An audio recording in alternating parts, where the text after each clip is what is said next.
Polisi Maluku Tengah benarkan mayat di selokan adalah MAL. Jenazah. Kepolisian membenarkan mayat tanpa identitas yang ditemukan di selokan Jalan Abdullah Soulisa, Kota Masohi adalah MAL berusia 16 tahun. MAL adalah siswa kelas 11 di salah satu sekolah menengah kejuruan atau SMK di Kota Masohi. Kepastian identitas itu setelah mendapat hasil visum serta temuan sejumlah barang milik korban. Hal tersebut disampaikan Kasih Humas Polres Malteng, Ibtu Ridho Masihin kepada pers Jumat 11 Maret 2022 kemarin.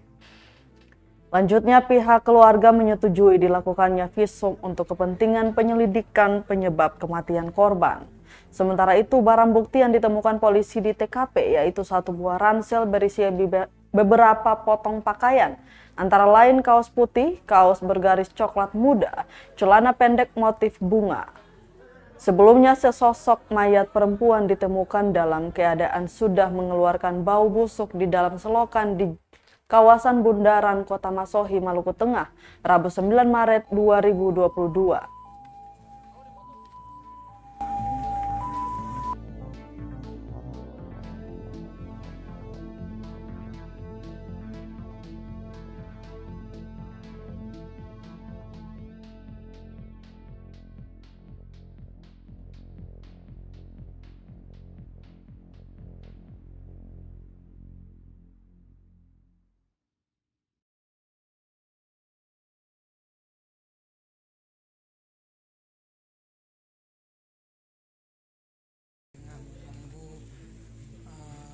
Jenazah.